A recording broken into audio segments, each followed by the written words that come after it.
What's up, dreamers? This is your host, Santi Trix, and you're listening to episode 10 of the Hollywood Dreams podcast. In this episode, I talk with my friend Paul Lancia, the amazing vocalist for one of Hollywood's biggest unsigned bands, Paradise. We also discuss his solo projects, simply called Lancia, as well as other stuff he's worked on over the years. And hey, there might be even new stuff coming out soon. You'll have to hear to find out. So grab a beer, relax, and tune in as we laugh to some of great stories from the Hollywood days. Rock on!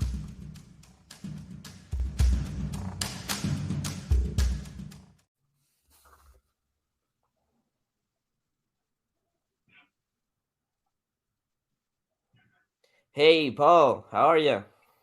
Hey, brother, how you doing? Good to hear from you. I'm doing fine, man. Thanks. Welcome to the show. Thanks. Good to be here.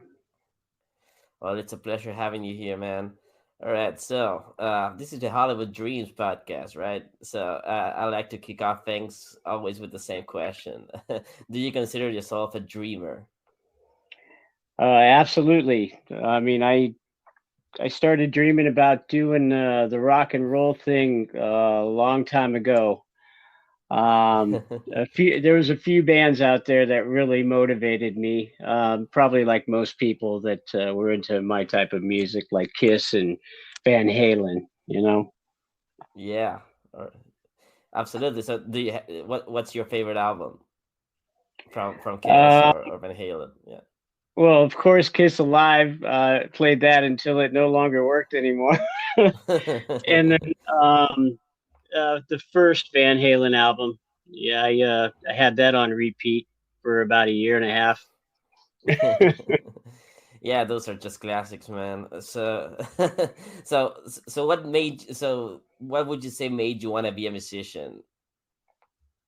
Well, originally I started doing it early, probably in junior high school. I started doing like talent shows. I remember one talent show, half of my face was Paul Stanley and the other half was Gene Simmons because we had like six people.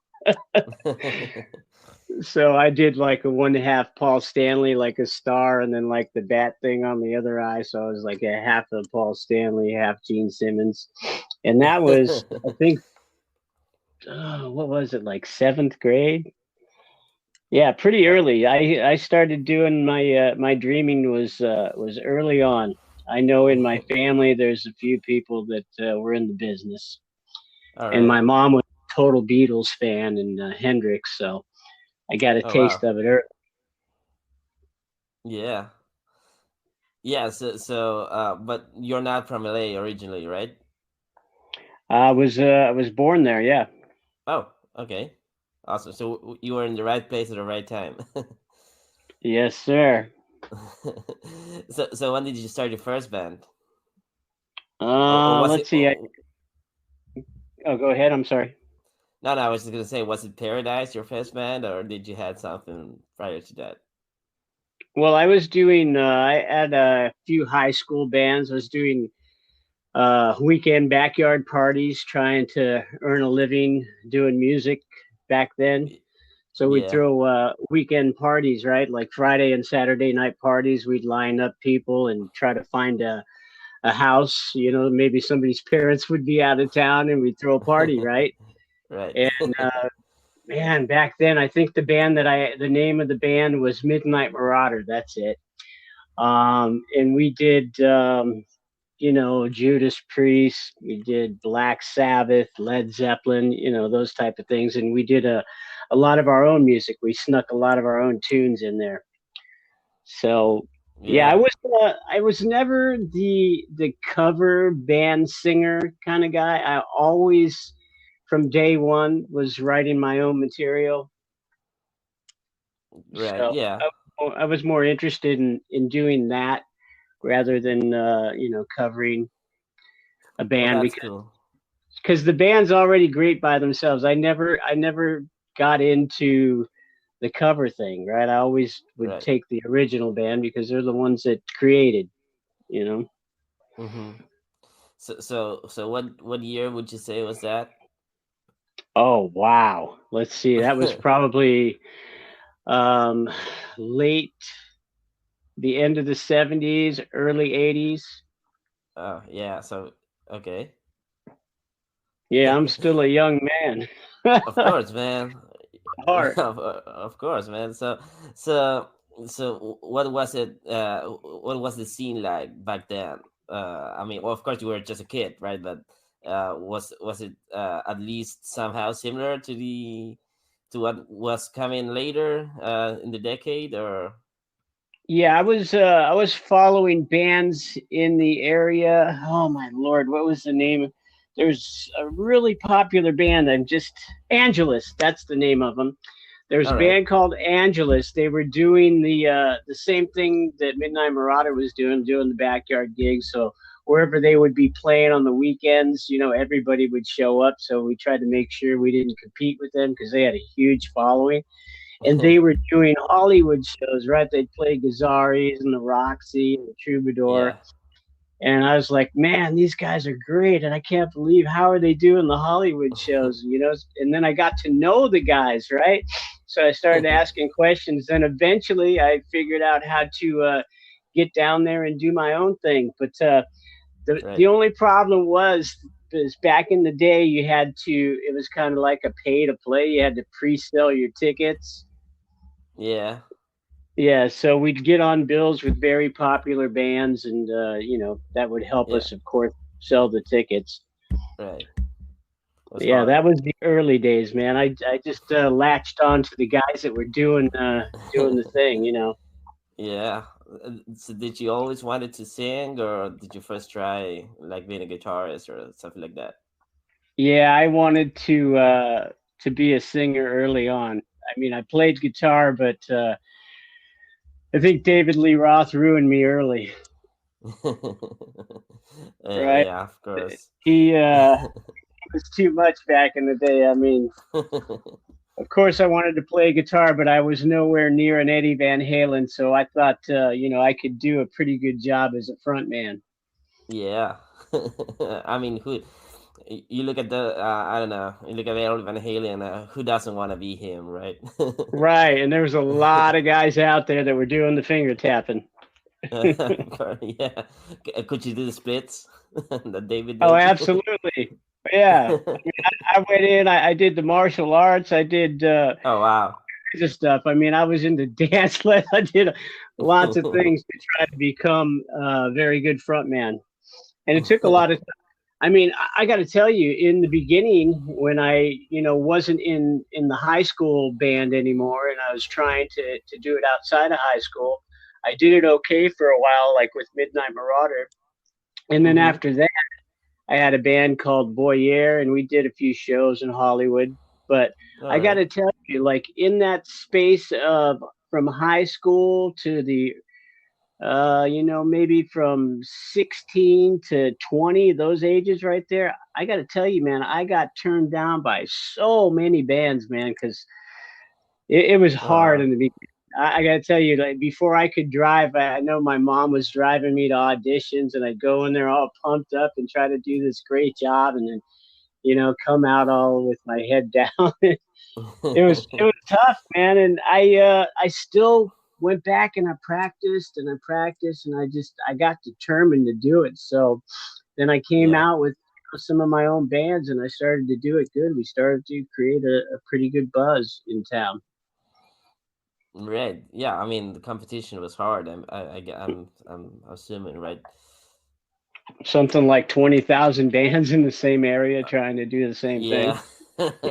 Wow. I'd That's say. right. So how did Paradise came to be?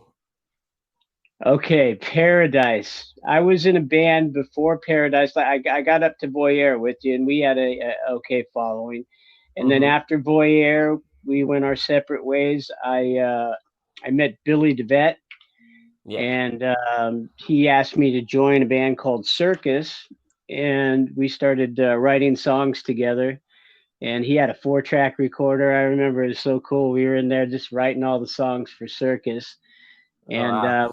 we put that band together, and that was like early '80s, mid '80s, right in that area. Yeah. And we started to do, the Roxy and the Country Club and Troubadour, the Whiskey. And we managed to get a pretty good following because I know Billy had he had a lot of people interested in seeing what he was up to from a band Pandemonium that he was in. And of course, I had built a following with Foyer, Mm-hmm. and it just came together. So a lot of the people that knew us from other bands started to come out to see Circus, and we built up a pretty good following pretty quick. And our stage show was pretty poisonous. Right, we had the balloons and the streamers and the tracking lights going around our big banners with our name on it. I'm sure Right. if you searched online, you'd see some old footage of it. So is that the same circus that released an album a few years ago? No, that's it. That's a different circus. Although Oh. I think our circus had much better logos if you check into it. Oh. What happened with circus? I know that we were recording. We were in the recording studio, and I believe this is Circus. My memory's a little foggy with this, but I think Circus was in the recording studio, and we were making some recordings, and I don't know what happened, but these guys that were investing or trying to invest in the studio or the band, it's kind of foggy. I'm sure. Well, Mm-hmm. anyways, to make the foggy story a little more clear, they came busting into the studio and grabbing the tapes and trying to scare everybody into getting paid somehow. And all I remember is not too far after that or too long after that is the band not going on. I don't know the total reason why we broke up. But I know after that band, I was working at a rehearsal studio called Hot Dog Rehearsal, and Okay. this is how Paradise actually got together. I know after Circus, it was a while, and I still had a fairly good name out there on the Strip and the country Yeah. club and surrounding areas.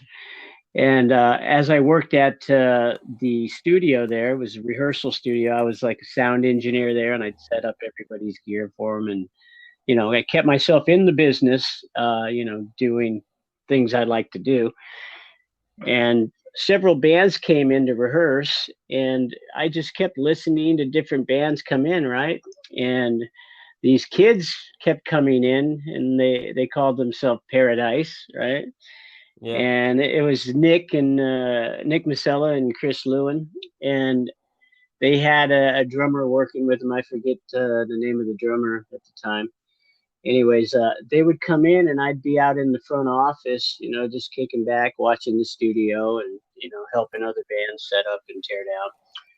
And I'd hear these melodies coming from Paradise all the time that just reminded me of like Elvis meets the Beatles, right? Real catchy stuff that every time Yeah. they came in and they left, I'd be humming or singing their songs or the choruses all night long. And this kept happening every time they came in. I was like, man, you know what? This is so catchy. I started, doing their sound and talking to them, and one thing led to another. I started to sing with them, and Chris didn't mind that I was singing, some of his songs that he had written, and we ended up getting together and jamming a few times, and before you knew it, not long, we got rid of the drummer that wasn't keeping very good time, and we got a different drummer, Daz Bash.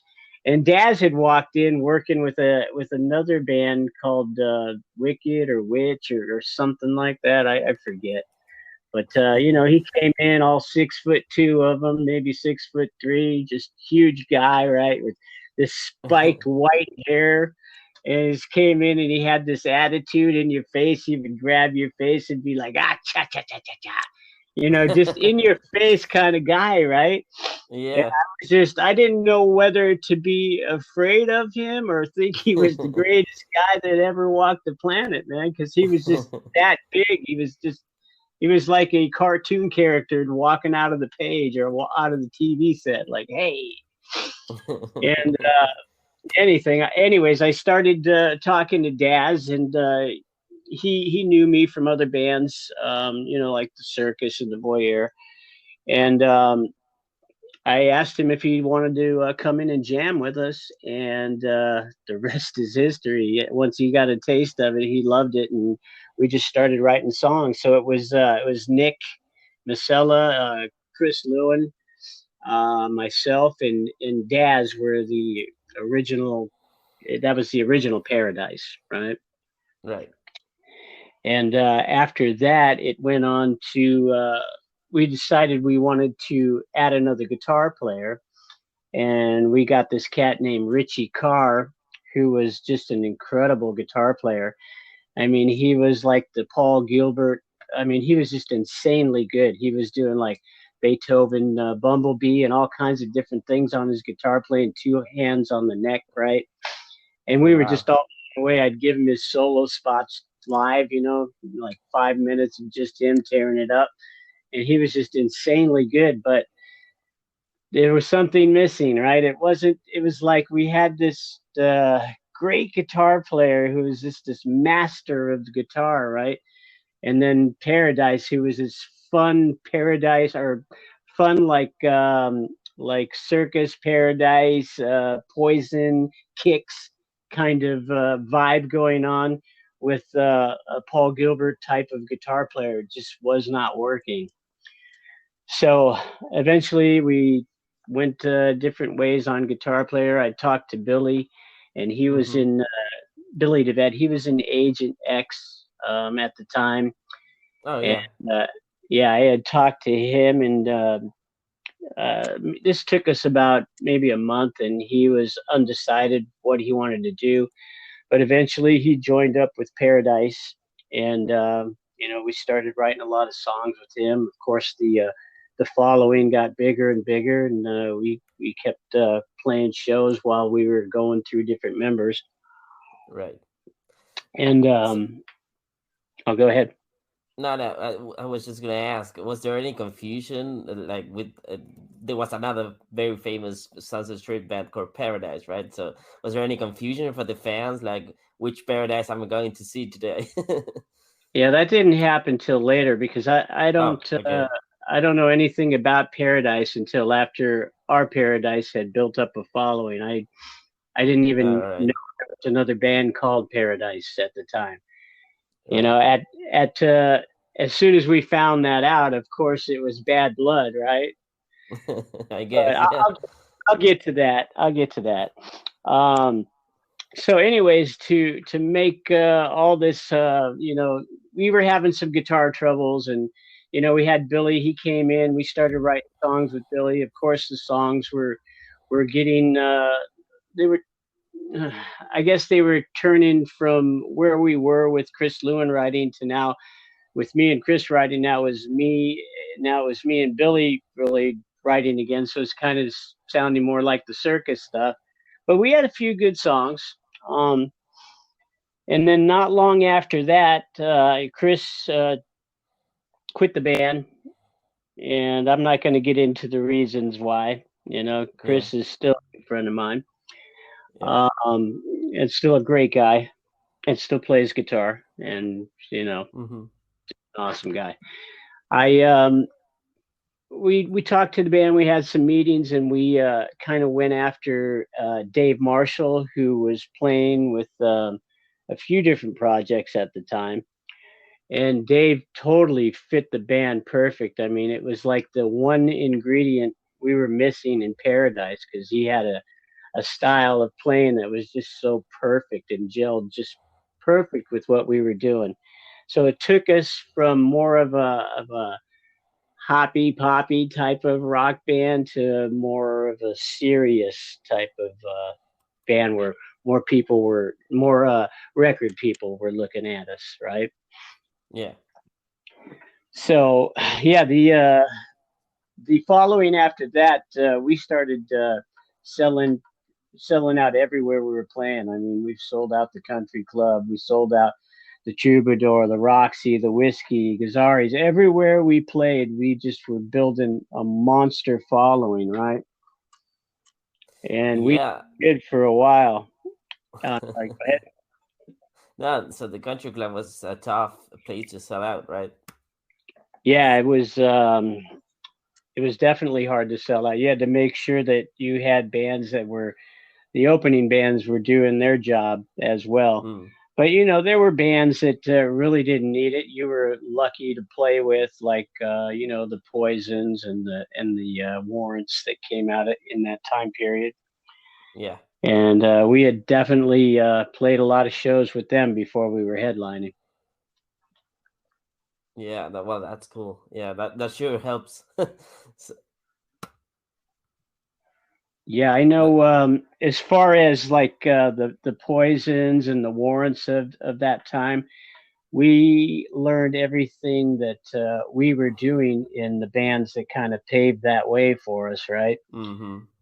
As far Right. as the way they flyered and the rules that they had of coming over to their house, or Yeah. just everything that it took to get a band that was trying not to work a lot of hours outside of music and trying to keep themselves planted into the music scene as much as possible, which was very hard because if you're not making any money, Yeah.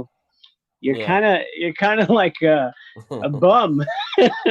You're out there, you don't really have money, you can't afford like your rent and bills, right? So Right. you have to band together. Everybody's got to do their part to come up with whatever. And we got lucky enough in Paradise to earn enough money for the shows to start covering the bills.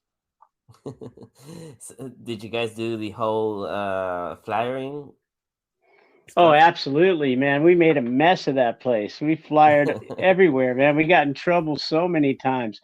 We started having to, be careful of putting our phone numbers, on the flyers, but we had to figure out ways to do it and not get caught because they were starting to hand out fines for that because we were Oh, making a really? mess of it. Oh yeah, we would litter up Sunset Boulevard every freaking Friday and Saturday night for sure, and sometimes Thursdays and Wednesdays depending on who was playing.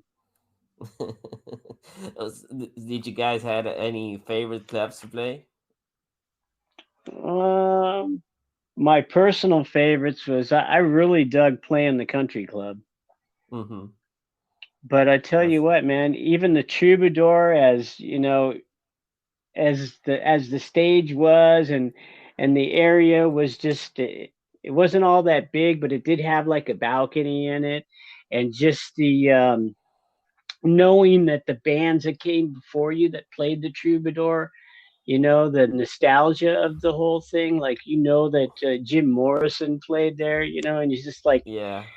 there was something about that. I don't really want to use the word magic, but there was that buzz in there, right? I Yeah, remember the time I like a played sense of there. history. Yes, absolutely.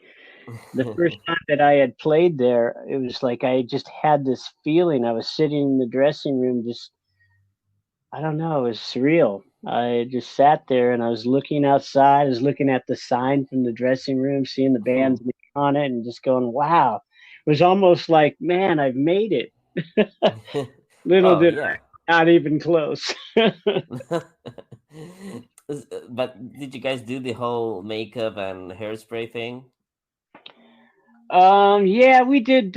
We had, makeup people with us during the shows and all the photo shoots for sure. Yep, makeup and Mm. hairdressers. We actually advertised them on our flyers in our ads Yeah. because that was the way that you could get them to do the work and not have to really pay them. Even though we did pay Right. them for some of the shows, we made money and cut them off their fee. So you guys had the following. You definitely had the music and the looks. So what happened? Was there any major label interest at the time? With Paradise, it was weird because we would have some buzz created, and we had people from labels working with us, and every time we got close to getting something and having a showcase, they wouldn't show up, or we wouldn't know if they showed up, or they showed up, right, and we didn't know that they were there. Mm-hmm. And we started to get a little bit of interest, but not real strong interest, right? And we had, I know Paradise, we had a huge sense of pride, right? We were totally into what we were doing, and we weren't just gonna, take anything that was thrown our way, which was, kind of how the band didn't make it in the end. But we ended up getting a management deal. Um, Mm-hmm. and the management company was making big promises to, do big things for us, and they started to take care of us and, get us into talking to the right people. But they were also, how can I say this, the type of people that had, connections like you'd see in old Italian mobster movies, right? Those kind of connections. So Like the kind guy on like the guy on the cover for Warren's first album. Yes, yes, exactly. And I think what happened there was that the band decided that they wanted to get away from, it was called gray market management, because we Yeah. were always in the gray.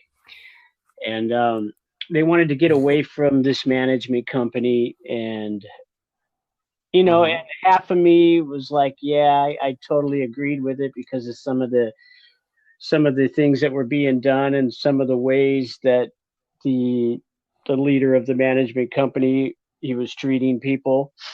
Um, I could totally see the point, right? Yeah. On the other side, I was like, man, we were being finally taken care of. We were able to focus just on our music, and he was handling all the bills and trying to get us to see the right people. But we were undecided with him, and that kind of led to the breakup of the band. Mm. Yes, but before that, you guys even went to Japan, right? Yeah, it was actually, he was still kind of working with the band at that time, and right before we left to Japan, I think he had been fired from Oh, Paradise, right? yeah. And so we went out to Japan, and oh man, we had a blast. Japan was such a good time, and we had such a we were received so well by Japan. I mean, as soon as we landed, we had fans just screaming their heads off for us. It was like Oh, I wow. felt like we were in the Beatles or something, like some of the old clips I've seen as a kid where women were just like fainting, right? I was like, whoa, man, this is just craziness. It was it felt good, man. It felt like, wow, man, I'm a rock star out here. And we did some shows out there, and they were all great shows. We played the Emsa Coliseum. I think that was in Osaka. Um, Mm-hmm. and we played with Jet Boy there, and that show was incredible. There were Wow. thousands of fans in there, and just it was such a good feeling. I remember playing, like, after our third song, we'd go in and play three songs back to back. It just really energized the people. And then after the third song, of course, I would start talking to the audience, and I really didn't know what to say. Right? I knew they understood a little bit of English, but so I was trying to get information from the guys that were helping us, because we were only able to take. They wanted to use their road crews out there, so I tried to Right. get one of the guys helping us who spoke English and Japanese to give me some words. And so as soon as the music stops, it's like you could hear a pin drop. It's like, oh wow, this is crazy. I mean, when the music's going, everything's loud and they're all totally into it, right? And then as soon as you stop, it's quiet, so Oh, wow. quiet. Whoa, I was not used to that, right? And I was like, oh, Right. what is going on here? So, anyways, I just started talking to him, and of course, I try to use some Japanese, and they were totally into it, right? And we get back on board, start playing more songs, and they were right into it. It was just it was incredible. The energy was just to the nines. Yeah, I mean that's amazing. That must be amazing. I mean, amazing feeling, and even to have that kind of repercussion without having an album on the streets, that's something else, man. Right. And that's the thing. Paradise, we recorded and we did demos, and we never really got to the point to where we were in the studio long enough to get something seriously, done. Yeah, Serious, like something we could be totally proud of. That didn't happen until way later, and still to this day it's, I mean, we still have songs that are unfinished. mm, Great songs, right? That are just, they're not done. We never finished yeah. recording them. Well, I hope those get released someday, man. I mean, or at least finished. Right, right. You Yeah. never know. So you never know. Yeah, right. So when did you decide that you wanted to go solo? Well, see, going back to the management that we had, I was, of course, pretty close with the manager. I was actually living at his house, right? Right. And there was, I think Bart had approached me a few times, and I was talking to Bart, and he had given me some of their music. And when I heard the music, I was just like, wow, this is just incredible. Mm-hmm. Guys were just at the top of their class. The drummer, the bass, everybody in the band was just the best at what they did, right? And they put the music together just so good. The energy level of the music and the musicianship was something that I had never been able to, put together on my own. And I was handed a tape of this, and I was like, wow, this is. It just blew me away. So I started to see if I could write to it, and I had started writing the music as soon as we had gotten back from Japan, and that's pretty Yeah. much when the band was over. I mean, we all Mm. knew it as we were coming back on the plane. It was kind of, it was sad. I mean, because I put a lot of time and heart and energy and everything into that band, and it was so hard to walk away from that. Yeah, I'm being so close to making it as well. Yes, but so anyways, the music that I was writing to was just, for instance, the first song that I got to work on was Jimmy. The music was already done. I took that song home, and I had played it a few times. Put it on. I put some headphones on. I turned the music up, and I'm telling you, Jimmy just came right out, and just it wasn't that hard. It just came right out, That's an and it amazing ended up track, man.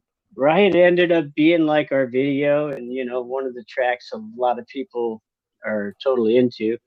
Although, there's a couple other tracks people really love on there, the ballad and Sweet Melody as well. Oh man, I mean, yeah, I was just gonna say that Sweet Melody is such a good song. I mean, if that came out like in '88 instead of '92, I mean, that should have been a hit.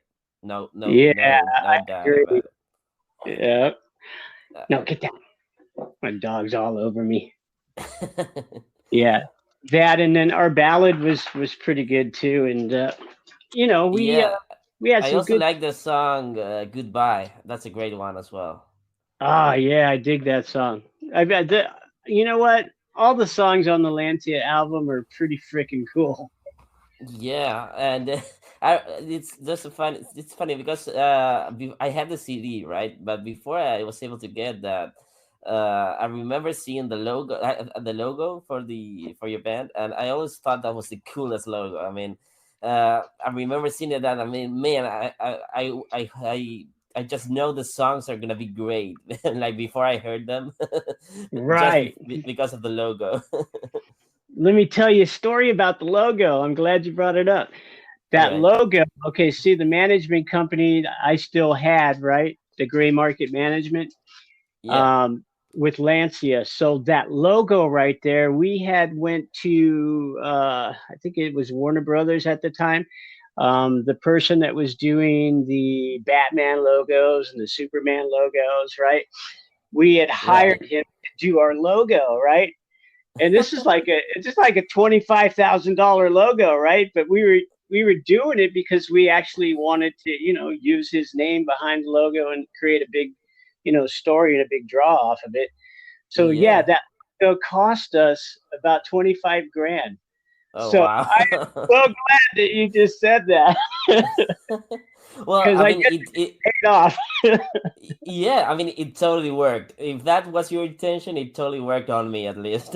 And it totally makes sense because now that you say that, it has that sort of like comic book style to it, Yeah, or movie style. I mean, it reminds me of Bon Jovi as well. It right has on. that style. I just, it's a great one, man. Yeah, I remember when I came up with the idea, I was like, okay, I wanted to have the heart, right? Because I love the music, so I want my heart to be in it. So I want a Yeah. heart on it, and I want it to have wings because I want it to be like freedom, right? Rock and roll and freedom goes together, Right. right?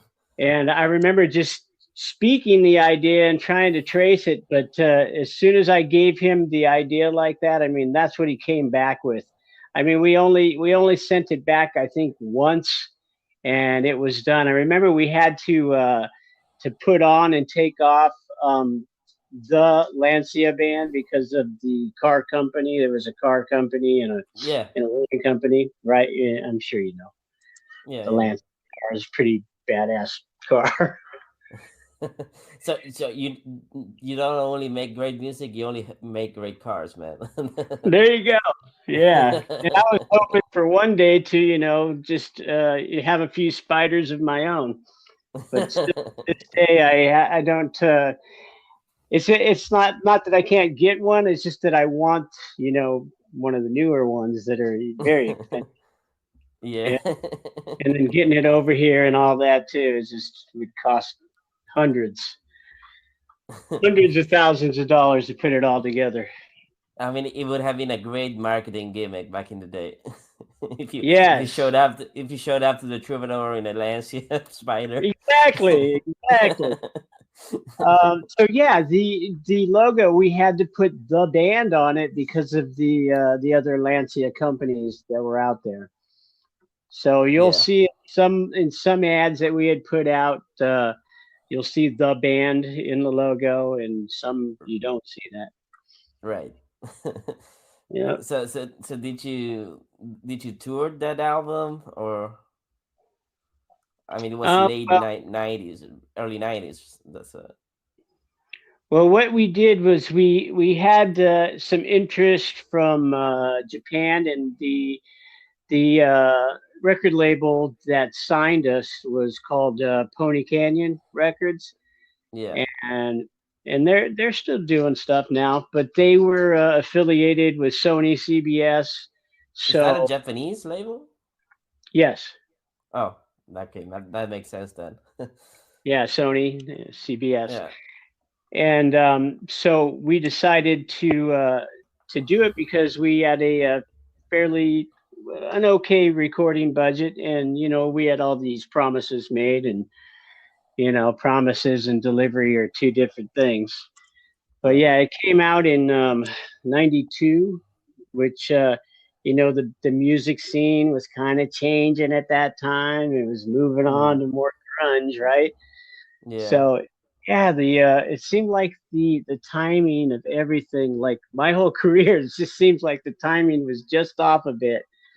But yeah, we done a few shows promoting the album. The first thing we did as soon as it was released is we did two sold out nights at the Roxy, which was pretty cool.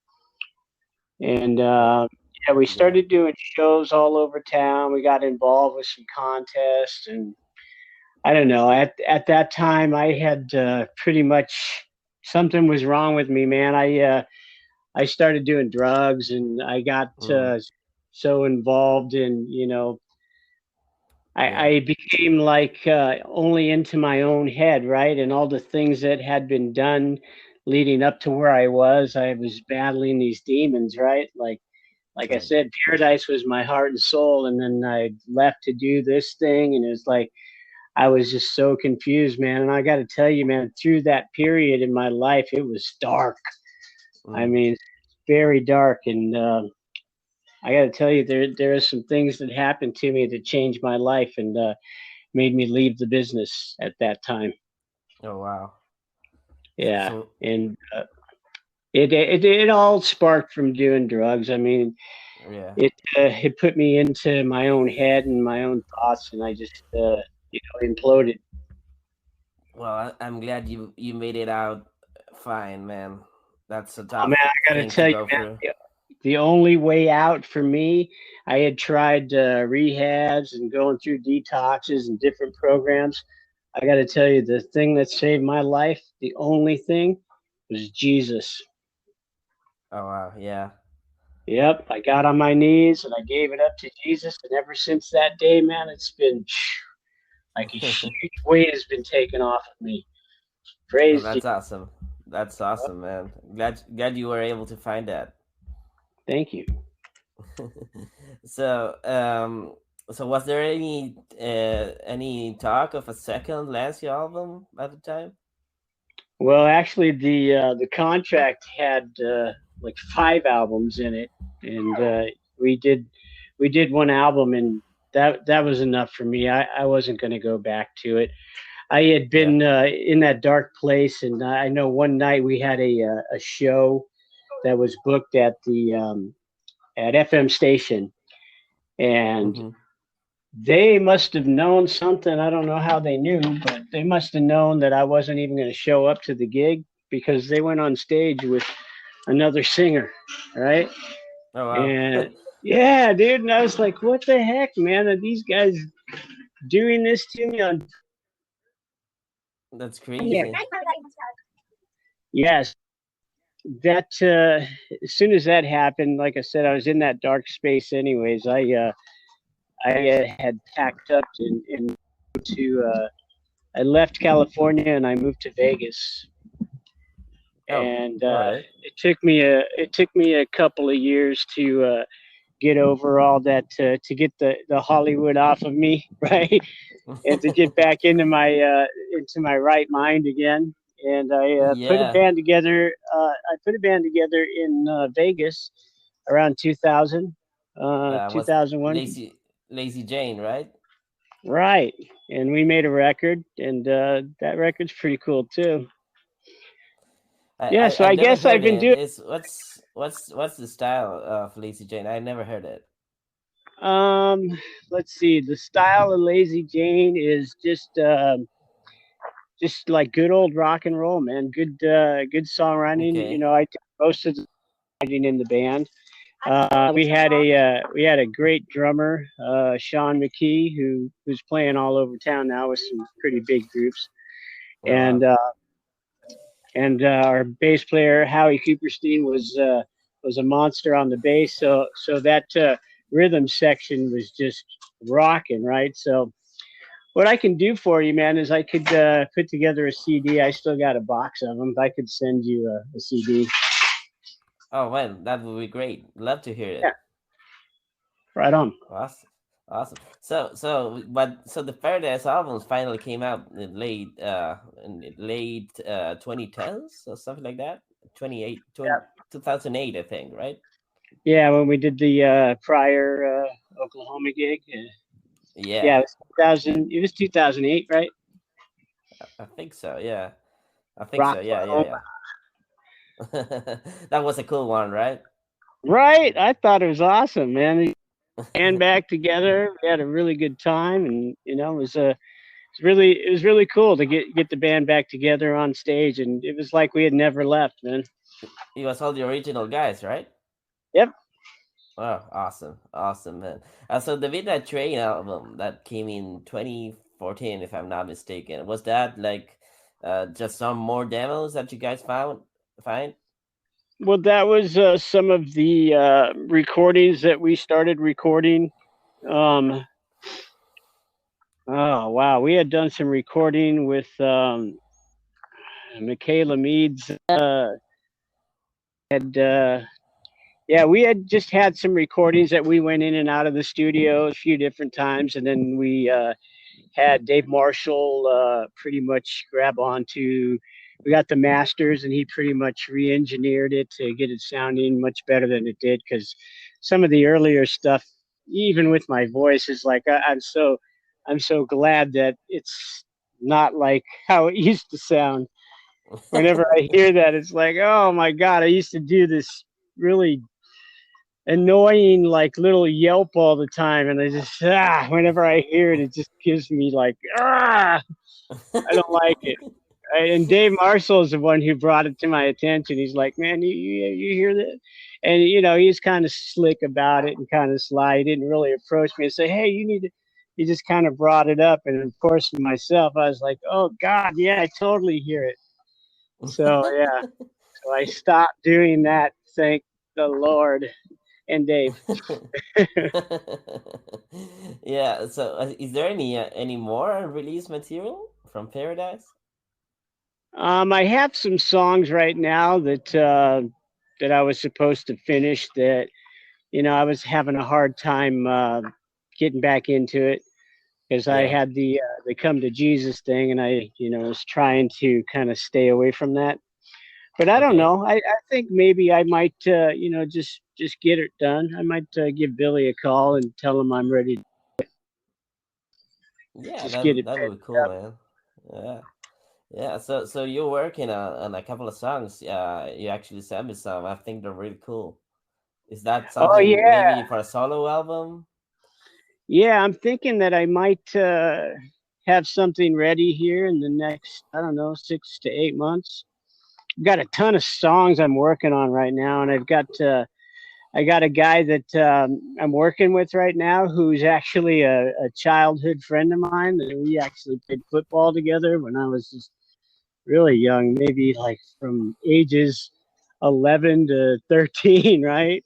All right. Yeah. Yeah, Wow. so he was a family friend, and I, after all this time, I just got back together. We took, of course, and started talking, and I started listening to some of his stuff, and he was really into the really heavy metal, more speed metal type of stuff, Yeah. and I thought it was cool. I thought his talent was cool, and then he had sent me some music that was different from that, and I was like, "Wow, dude, this is great! What are you doing?" And I don't know. Make a long story short, now we're kind of sharing ideas with each other. So the one song that I sent you, cover my shame, Yeah. that Yeah. one right Yeah. there, that's a total mix of kind of like the area that we're in right now, the sound, what we're playing with right now. So that's a good mix of what we're doing. Yeah. I mean, that's really cool, man. And I hope you get around to finishing that. So like a solo album would be awesome. Right on. All right. So Paul, to wrap this up, I always like to do a top three favorite albums. So what would you say are your top three all time favorite ones? Wow, that's a hard question. Right? Oh my I know. god. Okay, well, we're gonna have to go with the first Van Halen album, of course. Let's get that out of the way. Yeah, of course. Man, there's so much good material out there, but as far as an album goes, I'm gonna have to go with Operation Mindcrime. Oh wow. Yeah. Awesome. Love it. Um, let's see what else out there. That man, there's so many songs that if I could put them all together on one album, uh, I don't know. I can give you that. I don't know of a third one now, but I know I listen to a ton of music. Um, Any Kiss albums, perhaps? yeah, well, Kiss Alive, of course. I'll go with that. We'll do that. Okay, That's like what, that's a good. 74, 75 to 79 are the first two, right? All Kiss right. like 74, 75, I think. And Yeah, yeah. Halen 1 was 79. So That's that, and then that's all the awesome. way to Operation Mindcrime. I mean, that's those three albums are awesome, man. I love them as well. Right on, brother. Right uh, on. And I'm hoping like the next thing that I do can, compete with something like that, to where people can put a pair of headphones on and just drift off into something that's, awesome. well, for sure, man. And you did, man. I mean, I loved your music. Either Paradise or your solo album. I love your music, man. So I think you can say you did already. Thank you, brother. Appreciate that. All right, man. I mean, it's been great talking with you, Paul. Thanks for being on the show. I could talk with you for hours, but sadly we can't. But I love talking with you, man. Hey, Sati. Hey, thanks for having me, man. I totally appreciate Yeah, it. Bless you. and let me know when you release that solo album. I'll have you on the show again. I'll keep you, and I'll talk to you more about sending you the Lazy Jane too. I'll if you could just send me your information, your address, Yeah. I'll send out a copy. Right on, man. I'll do that. All right. Thanks. Cool, brother. Okay. Take care, man. Okay, take care. Bye bye. Thanks. Bye bye.